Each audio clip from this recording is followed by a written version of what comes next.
I hadn't planned to come.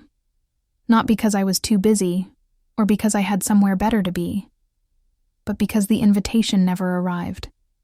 It's a strange kind of ache to be erased. My father sent out gold-foiled envelopes to everyone. Cousins I hadn't spoken to in years. Distant uncles who needed Google Maps to find the venue. But not me. Not his eldest daughter. Not the one who used to iron his shirts before school and balance the family budget by age 15.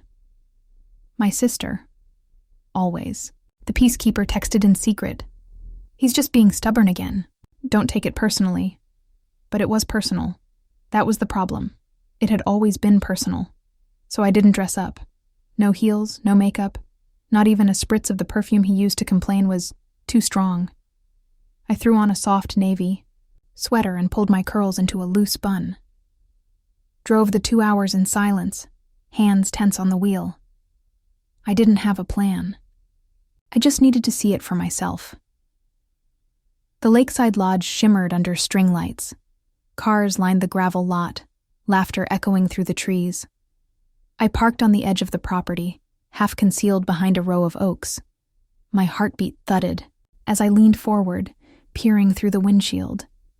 There they were, my family.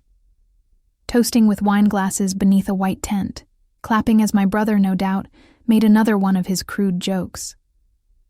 My cousin twirled her baby around while someone played piano inside, the warmth of it all pressed against the glass like a cruel joke, and then I saw it, near the head table, an empty chair. Just one, gold-framed like the others, but unclaimed. My name tag, of course, was missing, but I knew. That was mine. That was supposed to be mine. I don't know how long I sat there, stomach hollowing, chest tightening. The ache behind my eyes had been there for days, but now it bloomed, thick and bitter. All those years of trying to prove something to a man who had no intention of seeing me. Not really.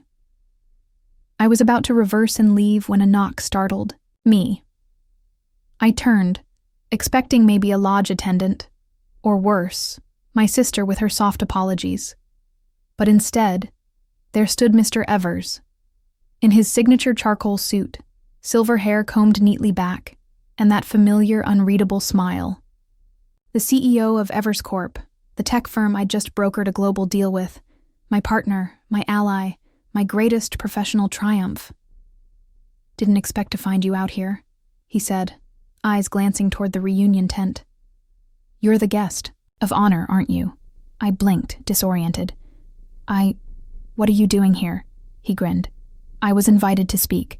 Apparently, my firm's sponsoring this little shindig, one of our community programs. He paused, then raised a brow. "They didn't tell me you were family. Small world." My mouth parted, but nothing came. I hadn't known. I hadn't connected the dots. My own professional sponsorship had accidentally circled back to the family that had shut me out. He stepped back and offered me a hand. "Come on, let's make an entrance." I hesitated, but then I saw them, dozens of eyes, shifting toward the parking lot, toward me, toward us, and my father. He stood at the far end of the tent, frozen mid-sip, eyebrows drawn. Confused? Embarrassed?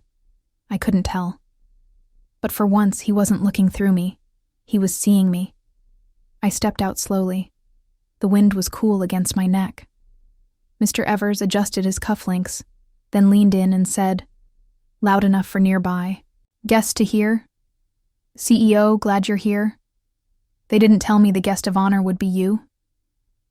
Gasps fluttered like moths around the tent. My sister's mouth dropped open. My brother stopped laughing. Someone clinked a glass by accident. Looked at my father again, and in that moment I felt something uncoil in my chest. Not pride. Not anger, just truth. Like the perfume I hadn't worn, a scent I'd once loved but stopped using because he said it gave him a headache. I realized I had built so much of my life trying to make myself acceptable to a man who only valued silence. obedience, and sons. But here I was, in my sweater and sneakers, hand in hand with the man whose signature was on half the contracts in the room, being introduced as a CEO. Not because I forced my way in, but because I belonged. The chair inside was still empty. But now, I wasn't sure I needed it anymore. I smiled. And for the first time in a long time, I meant it. They say daughters often seek the approval of their fathers like sunflowers seek the sun. I was no different. But my father, he was more like winter sky. Distant, constant, cold. Growing up, I was the overachiever. The one who stayed late at school to perfect her science project. The one who cleaned the house without being asked. Who learned to cook. Dinner when mom left and my little sister cried herself to sleep at night. My brother lifted boxes at Dad's hardware store for one summer, and you'd think he cured cancer. Dad bought him a new watch, told the entire neighborhood how proud he was. I got a full scholarship to college, graduated top of my class, and he barely mentioned it. "Don't let it go to your head," he said, when I mailed him the commencement photo. Me in cap and gown, eyes swollen from crying. I used to leave him voicemails after interviews, back when I thought he might care. When I landed the job at a Fortune 500 company, I called from the office bathroom stall just to share the news. His reply? "Good for you. Hope you're not too expensive for them." Every win felt like a whisper into a storm. When I bought my first home, a little 2-bedroom fixer-upper with creaky stairs and a sun-drenched reading nook, I invited him to visit. I thought maybe the smell of fresh paint, the handmade curtains, the tiny garden out back would move something in him. But when he finally showed up, all he said was, "You living here alone? Doesn't that get quiet?" He ran a finger along the edge of the kitchen counter and frowned. Could have used a man's touch. I laughed back then, a dry, tired kind of laugh. But deep down, I folded in on myself just a little more. Like origami, each crease a defense, each fold a silent retreat. At work, I soared. Promotions came, like stepping stones, and soon I was VP. I sent him tickets to my company's award gala, even offered to pay for his hotel. He never responded. My colleagues toasted me with champagne. My name glowed in gold letters behind me. I wore a dress I never thought I'd be brave enough to wear. Midnight blue, backless, elegant. I stood beneath the spotlight, smiling, grateful, but part of me kept scanning the crowd. For him. Later that night, I sat alone in my car, still in the dress, heels kicked off, watching as the staff turned the lights off inside the ballroom. My phone buzzed once. A text from my dad. "Hope the speech went well. Your sister says you look nice. Nice." Like a child's drawing hung on the fridge. Cute, temporary, disposable. When I decided to launch my own company, I called him with trembling fingers. I told him my idea, my research, my dream. I told him about the investors I was courting, the tech I was developing, the app that could change things. I asked if he wanted to be part of it, even just a small piece. He snorted. "Sweetheart, women-led startups are emotional decisions. You'll lose money and come crying later. That's not investing. It's enabling." That night, I took the engagement ring I'd once said yes to a past life, a man who also couldn't see me, and sold it. Used the money to build my prototype. That ring had symbolized silence more than love anyway. Now? My company has offices in 3 countries. We employ 120 people. Our app is used by 500,000 users daily. But when people ask Dad what I do, he still shrugs and says, "Some marketing thing, I think." At family functions, I became a background character. My brother's new job, my cousin's latest breakup, my father's cholesterol levels, all took center stage. I learned to nod, to ask questions, to blend. I learned to shrink to fit. Until that day, that reunion. Sitting in the car, watching them toast under string lights. I finally saw the full shape of it. It wasn't that I was invisible. I'd simply outgrown the lens through which he chose to see me. He still saw the daughter who needed approval. The girl in oversized glasses, desperate for praise. The one who braided her sister's hair every morning and fixed the leaky sink at 12 years old because we don't need a plumber. But I wasn't that girl anymore. I had become something else, not in rebellion, not in spite, but in survival. And suddenly, in the rearview mirror of that parked car, I saw something familiar. The perfume bottle I used to carry in my purse, rose and sandalwood, warm and bold. He hated it, said it clung to everything, so I stopped wearing it. That day, I spritzed it on again. The scent filled the car like a memory reclaiming space, and for the first time in a long time, I didn't flinch from it. It was his 65th birthday. Milestone. A celebration of legacy. A chance, I thought. Maybe the last real chance for something to shift. I flew in early. Slept on a red-eye, barely rested. I spent 3 days organizing a surprise dinner at his favorite restaurant, an old, dimly lit place where he used to take us as kids after Little League games. My sister helped me coordinate with the staff. I booked the private room, picked the floral centerpieces in deep blue and gray, his favorite colors, and ordered the layered chocolate cake he used to sneak bites of when Mom wasn't looking. Bought him a gift, a handcrafted walnut clock, engraved with the coordinates of the small Missouri town where he was born, the kind of sentimental token I swore I'd stop giving, but still found myself drawn to. Hope is a funny kind of muscle. It aches even as it moves. When he walked in and everyone shouted, "Surprise!" I watched his expression closely. He smiled at my brother first, clapped him on the back, hugged my aunt, then finally looked at me. "Hey, kid," he said casually, like I was just another guest at the party. Not the woman who spent 3 weeks planning every detail. I handed him the gift. He opened it, nodded once, and said, "Nice. Heavy, too. Real wood, huh?" I swallowed hard, forcing a smile. "Yeah, it's from that artisan shop near the lake. Thought it might remind you of home." He didn't say thank you. He didn't ask how I'd been. He turned and started talking to my cousin Eric about engine parts. Dinner unfolded like a slow unraveling. Everywhere I looked, people clinking glasses, sharing stories, passing plates, there was joy. But not mine. I sat between my sister and my uncle, eating quietly, laughing when expected. Then came the toast.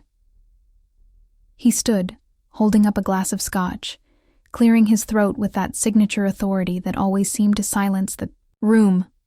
"I just want to say," he began, "how lucky I am to have this family around me." I smiled, expecting the usual rotation of names. Maybe, just maybe, a breadcrumb for me. A nod. He continued, "And I'm especially proud of my boy. Just leased a truck with his own money. Handles the business like a man. Real grit. That's what matters." My hands froze on the stem of my wine glass. No mention of me. Not my company. Not the award I had just won 2 weeks earlier. Not the nonprofit I was funding. Not the clock. But he wasn't done. "I've been thinking a lot about legacy, about who'll take over the family trust. I finally made my decision." A hush fell over the room. I felt something low in my stomach, tight and sour. "I've decided. It'll be Eric," he said. "He's got the right instincts, the name, the blood." The room erupted in applause. Eric laughed, slapped my father's back, eyes glinting with pride. I couldn't breathe. Eric, the same cousin who barely graduated high school. The one who used to tease me mercilessly, call me Bossy Barbie, when I asked to join their soccer games. The one who once told me girls didn't need ambition. just a good mirror and a man with money. And now, he was the chosen one. I stood before I realized I was moving. "I'll be right back," I mumbled to no one in particular. I walked fast toward the restroom. Not running, but close. The hallway felt too long, the lighting too warm, like it was mocking me. My heels clicked like accusations on the tile. Inside, I locked the door. I stood in front of the mirror and stared. The reflection looked like a stranger. Eyes red-rimmed, lipstick bleeding slightly at the corners. The elegant dress I'd chosen, the same one my mother once wore to a charity gala in the 90s, suddenly looked too formal, too hopeful. I gripped the sink, tried to breathe, tried to not cry, but the tears came anyway. Because this wasn't just about the property, or the trust, or Eric. It was about all the years I'd tried to be good enough, all the letters I'd written and never sent, the speeches I'd rehearsed, the dreams I'd dulled down to avoid threatening him, the perfume I stopped wearing, the men I dated who were safe, who wouldn't challenge his fragile sense of who his daughter should be. I had made myself small to fit into the shrinking space of his affection. And now, there wasn't even a seat at the table, just like at the reunion, just like always. I leaned forward, hands braced against the sink. And in a voice so soft I barely heard it myself, I whispered, "This was never about you being proud of me. It was about you being afraid of me. Because deep down, I knew. He saw me. He saw my independence, my intellect, my spine, and it scared him. He couldn't control it, couldn't diminish it. So he ignored it instead. I left before dessert. Didn't say goodbye. Didn't wait for cake. In the car, I stared at the night sky through the windshield. My chest hurt like something was tearing loose, but I didn't cry again. Instead, I opened the Notes app on my phone. I scrolled through all the drafts, years of unsent messages to my father, letters trying to explain myself, begging him to see me, praising him in hopes of receiving a crumb of approval. I selected them all, deleted. And then, for good measure, I did the same with the ones I'd printed and tucked into the back of my journal at home. That night, back in my hotel room, I lit a candle and tossed the printed pages, creased and coffee-stained, into the flame. Watched them curl and blacken and vanish. The grief still throbbed. Grief for the father I never really had, for the daughter I tried so hard to be, but under it something else began to burn. Not anger. Not yet. Just clarity. I wasn't unlovable. I wasn't invisible. I was inconvenient to his version of reality, and I was done twisting myself to fit it. I didn't pack much. Just a few clothes, my worn leather journals, the gold necklace Mom left behind when she walked out, and a copy of The Gifts of Imperfection. I never finished reading. I left the city with no return date. I told my assistant I needed a break. Unpaid, indefinite, personal. I didn't explain further. She looked startled, but nodded. Everyone else assumed I'd gone to some retreat or CEO reset program. I didn't correct them. The truth was simpler and more raw. I was empty. So I disappeared. The cottage sat on the edge of a forgotten lake, hugged by tall pines and blackberry thickets. The paint peeled in long, flaking strips. The roof sagged slightly on one side, and the front porch creaked like it hadn't heard footsteps in years. But it was quiet, and alone, and far from everything that hurt. Inside, it smelled of cedar and dust. There was no Wi-Fi, no TV, a single landline phone that hadn't rung in decades. The only mirror, a tall one in the hallway, was cracked in one corner, its reflection warped. I painted it over on my second day. White strokes across the glass, thick and final. not out of vanity, but self-preservation. I didn't want to see my own face until I knew whose it was again. The mornings were cold and damp. I'd wrap myself in a threadbare sweater and walk to the shore, barefoot, coffee in hand, the mug warm against my palms. The sand was littered with pine cones and twigs. Some mornings I'd cry without knowing why. Other mornings I felt nothing at all. The grief came in waves. Grief for the father I never had, the girl I once was, the woman I became to survive him. For weeks, I did nothing. I didn't answer emails, didn't scroll headlines, didn't post updates. I slept for 12 hours a night, ate simple meals, toast, eggs, canned soup. Sometimes, I'd sit for hours with a pencil and sketch pad, drawing only the shoreline and trees. I remembered how, as a child, I used to draw portraits of myself smiling, as if I was trying to sketch the version I wanted to become. Now I didn't draw people. I didn't trust myself to get them right. It was Miriam who pulled me out of the silence. She owned a tiny bookstore in the neighboring town, one with crooked shelves and a bell that rang when you opened the door, like in movies. I wandered in one afternoon, soaked from a light rain, looking for something to distract me.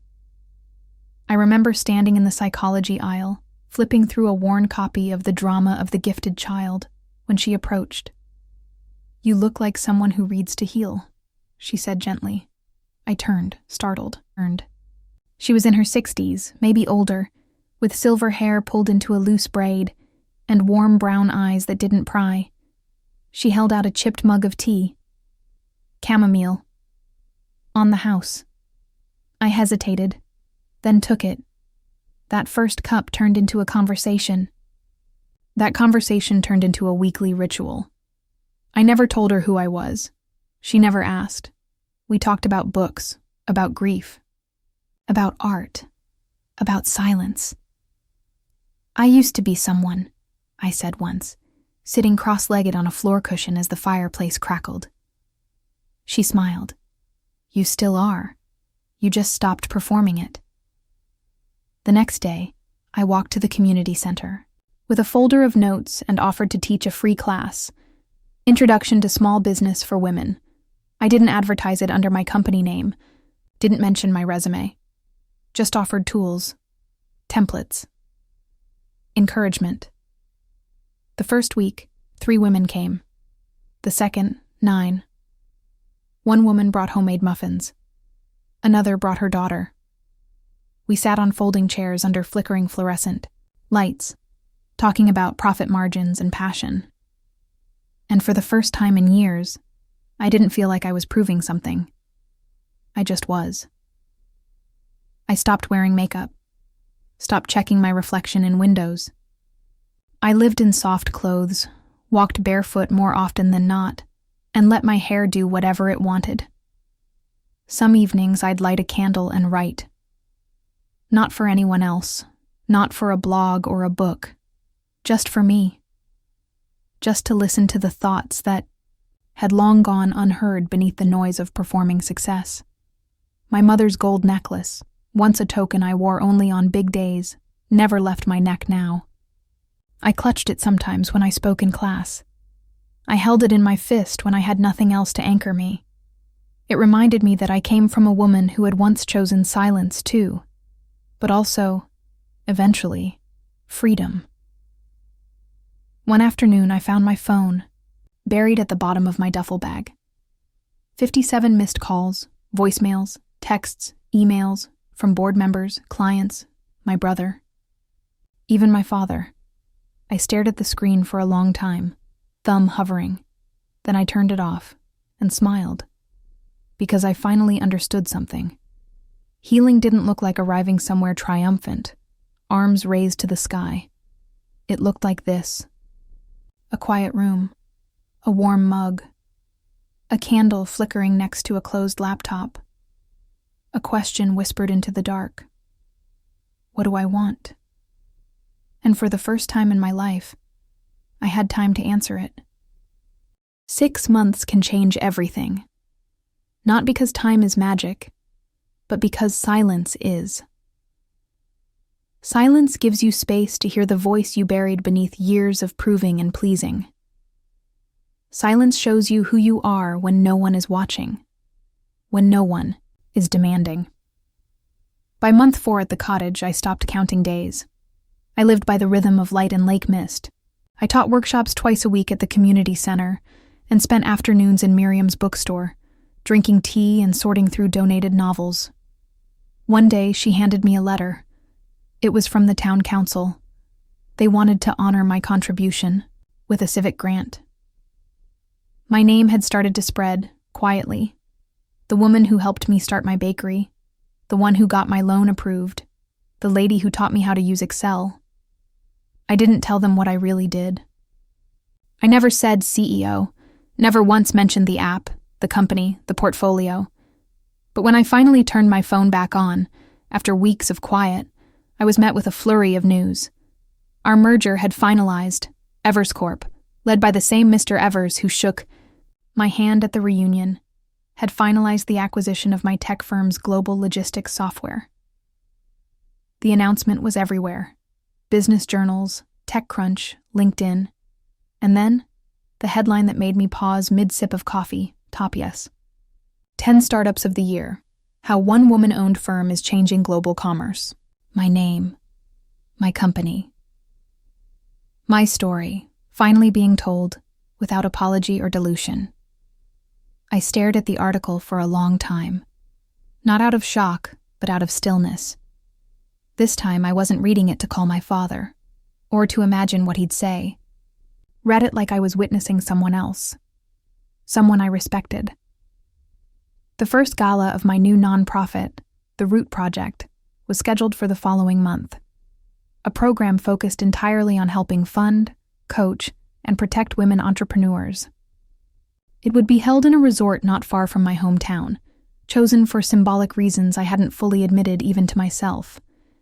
And in a twist of universal poetry, the event's key sponsor was Evers Corp.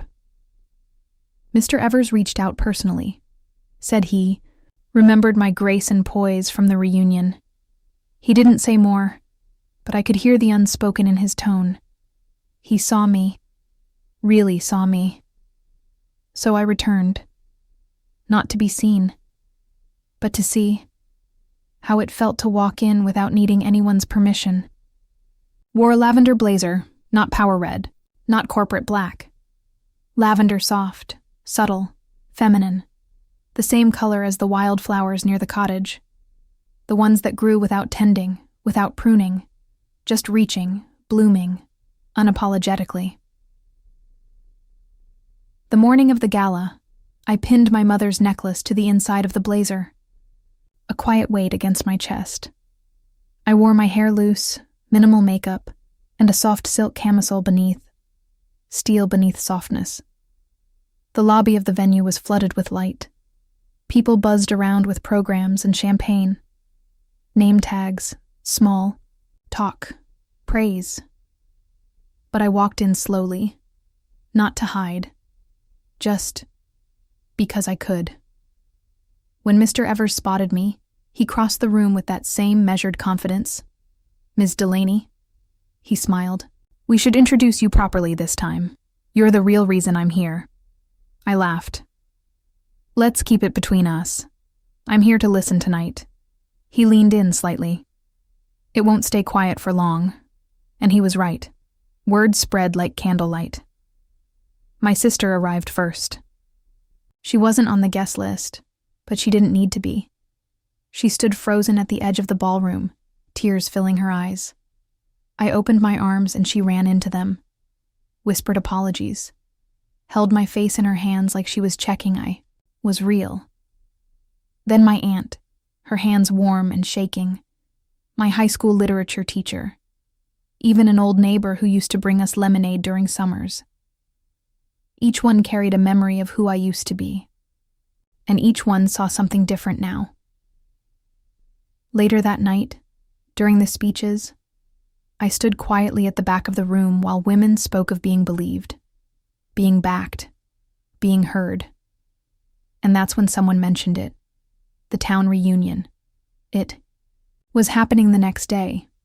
Same venue, same sponsor. I didn't laugh. I just looked at the program on the table, traced the Everscorp logo, and said, "Of course it is. I didn't plan to go. But I didn't plan to avoid it either." The next morning, I dressed simply. Black trousers, cream blouse, hair in a low bun, no name tag, no entrance fanfare. I walked through the same front doors, past the same chandeliers, same tables, into a room that once excluded me. People turned, and I saw it, recognition blooming, on their faces like the first shock of spring after a long winter. Even my father's. He stood near the refreshments table, wearing a stiff blazer I didn't recognize. His glass paused mid-air. His eyes widened just slightly, but I didn't walk toward him. I walked toward Mr. Evers instead, who greeted me with a knowing smile. "You again," he teased, shaking my hand warmly. "They can't get rid of me," I said. He nodded toward the microphone. "We were going to introduce our sponsor's representative, but maybe you'd like to do the honors?" I looked at the podium, at the expectant faces, at my father's confusion, and I felt it rise in me. Not ego, not vindication, just peace. "I'll say a few words," I said. And I did.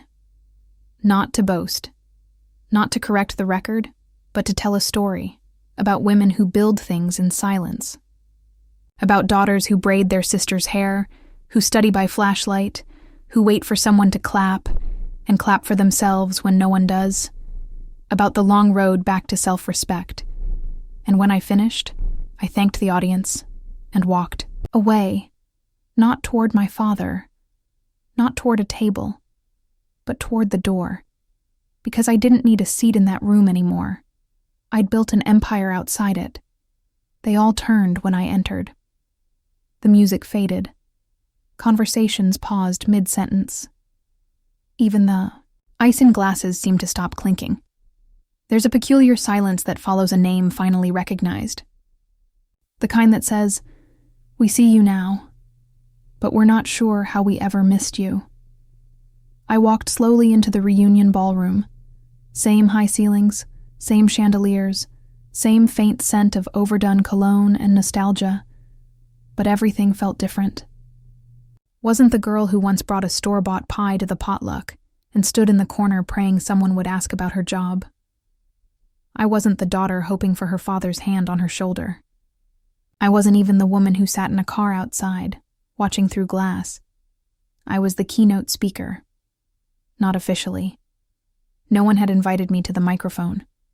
But the moment I walked in, and Mr. Evers gestured toward the stage with that barely there smile of his, I knew. This was it. My sister stood near the punch table, eyes wet, hands clasped at her chest. My cousin Eric, the chosen one, shifted uncomfortably in his seat. My aunt nudged her husband and whispered something I couldn't hear, and my father, he froze.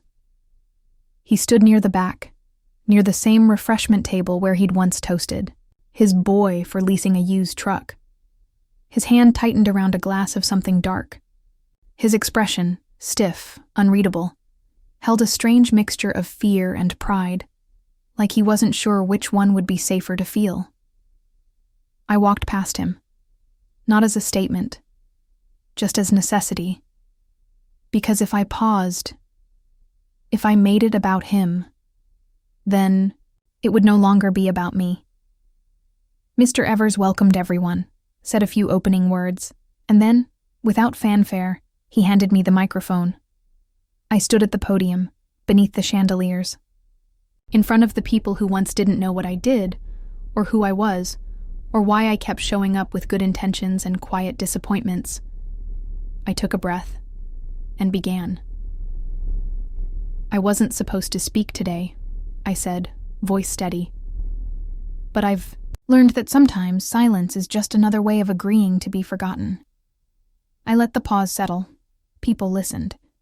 "I want to talk about legacy," I continued. "About the stories we tell, and the stories we erase, especially the ones about women. A few heads nodded. My old English teacher sat near the front, hand over her heart. Growing up, I was told that being humble was everything. That being loud, proud, ambitious was dangerous. That daughters should be quiet helpers, soft presences, grateful shadows. I heard a cough from the back. I didn't turn to see if it was him. But here's what I've learned, I said. When you spend your whole life shrinking to fit someone else's comfort, you forget what it means to take up space. You forget that you were never meant to be small. I looked out at the crowd. My eyes scanned every familiar face. My hands didn't shake. My story isn't special because I became a CEO, or because my company made headlines, or because I proved anything. It's special because I stopped waiting. A hush deepened. I stopped waiting for applause, for permission, for someone to say, "Now, you're enough." I stopped asking for a seat at the table, and I built my own. At that moment, I finally looked at him, my father. His jaw was clenched. His eyes were wide.